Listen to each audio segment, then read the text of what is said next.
تو ناظرین، میرے خیال میں آج جو لوگ میرے ساتھ اس ویڈیو میں رہیں گے وہ بڑے خوش قسمت ہونے جا رہے ہیں، اور جو ابھی چھوڑ کر یا آگے وہ کر کے دیکھ رہے ہیں تو سمجھ لیں کہ ان کی قسمت میں یہ سمجھنے کی اللہ رب العزت نے توفیق ہی نہیں رکھی کہ وہ ویڈیو دیکھیں اور سمجھ پائیں کہ میں کیا بتانے جا رہا ہوں۔ ناظرین، حضرت سلیمان علیہ السلام کے قصے میں ایسے کوڈ موجود ہیں کہ آپ اللہ رب العزت سے ساری دنیا کی اور ساری مخلوقات پر تقریباً حکومت بھی آپ مانگ سکتے ہیں، اور وہ دیتا ہے، اللہ نے دی ہے۔ جی ناظرین، اللہ رب العزت نے اس واقعے کے بارے میں خود ہی ارشاد فرمایا کہ میرے بندے سلمان نے مجھ سے دعا کی کہ اے پروردگار مجھے مغفرت کر اور مجھ کو ایسی بادشاہی عطا کر کہ میرے بعد کسی کو بھی شایان نہ ہو، بے شک تو بڑا عطا فرمانے والا ہے۔ ناظرین، یہ تو ہو گیا ترجمہ اردو کی زبان میں، لیکن عربی میں کیا کوڈنگ تھی وہ آیت آپ غور سے دیکھیے۔ ناظرین، آیت کے الفاظ بڑے ہی خاص ہیں، انہی کے اندر ساری کوڈنگ موجود ہے کہ آپ اللہ رب العزت سے پورے اس دنیا کی بادشاہی بھی مانگ سکتے ہیں۔ یہ دولت اور یہ گاڑی اور بنگلہ اور یہ یہ تو بڑی معمولی چیزیں ہیں۔ کیا کہا تھا سلیمان نے؟ رب اغفر لی، کہ اے میرے رب مجھے معاف کر دے۔ رسول اللہ صلی اللہ علیہ وسلم نے کیا ارشاد فرمایا تھا کہ میں دن میں 70 بار استغفار کرتا ہوں۔ تو یہاں پر بات مغفرت کی ہو رہی ہے کہ رب اغفر لی، یہ ہے کوڈ کہ اے میرے پروردگار مجھے معاف کر دے۔ ٹھیک ہے جی، اور دیکھیے ساتھ ہی کیا الفاظ ہیں، رب اغفر لی وہب لی ملکن۔ چلے جی، اے میرے رب مجھے معاف کر دے اور مجھے ایسی بادشاہت عطا فرما۔ سیدھا سیدھا دیکھیں، معاف فرما دے اور مجھے بادشاہت عطا، ایسی بادشاہت عطا فرما کہ جو تو اس کے بعد کسی کو بھی ایسی بادشاہت عطا نہیں فرمائے گا۔ اب آگے غور کریں، انکا انت الوہاب۔ اب یہ دیکھیں کہ اے میرے رب تو بڑا وہاب ہے۔ وہاب کیا مطلب ہوتا ہے؟ وہاب کا مطلب ہوتا ہے عطا فرمانے والا۔ ناظرین، اللہ رب العزت نے آگے کیا ارشاد فرمایا؟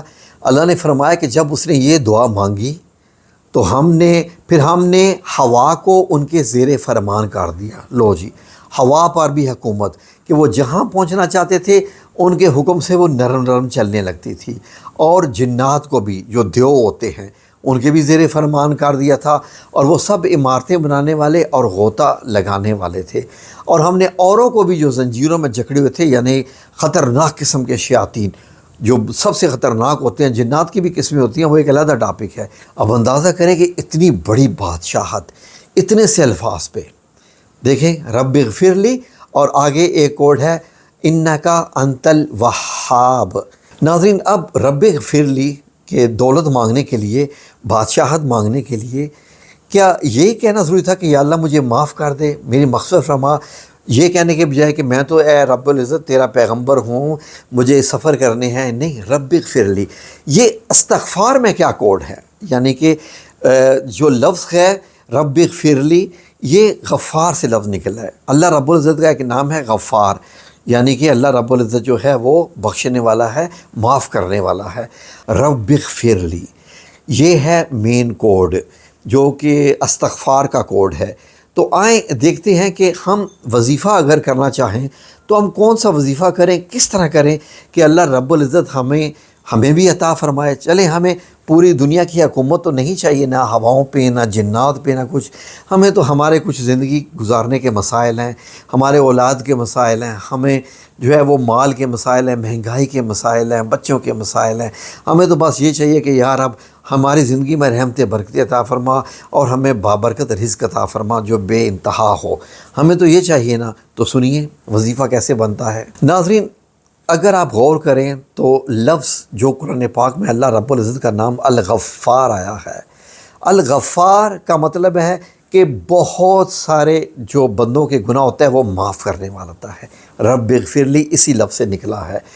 اس کا قرآن پاک میں کوڈ نمبر جو ہے، یعنی جو ترتیب ہے اللہ رب العزت کے اسماء الحسنہ کی جو ترتیب ہے، اس میں اس کا نمبر 15 ہے۔ اور اب اگر غور کریں جو انکا انت الوہاب، اب اگر وہاب کی آپ کوڈنگ سرچ کریں تو قرآن پاک میں جو اسماء الحسنہ اللہ رب العزت کے جو صفاتی نام ہے اس کا نمبر ہے 17واں۔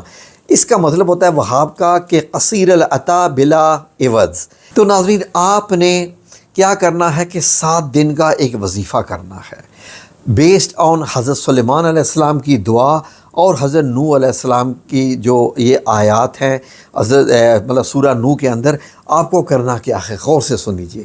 اب آپ کو صبح، جی یہ صبح شام کی تسبیحات ہیں، آپ کو کرنا کیا ہے کہ صبح اٹھنے کے بعد آپ نے 3 بار درود ابراہیمی پڑھنا ہے وظیفہ شروع کرنے سے پہلے، اور 3 بار درود ابراہیمی پڑھنا ہے وظیفہ ختم کرنے کے بعد صبح، شام میں بھی ایسے 7 دن آپ نے یہ کرنا ہے۔ تسبیحات آپ نے کیا کرنی ہے کہ 150 بار آپ نے پڑھنا ہے رب اغفر لی، رب اغفر لی، ٹھیک ہے جی، یہ آپ نے پڑھنا ہے 150 بار۔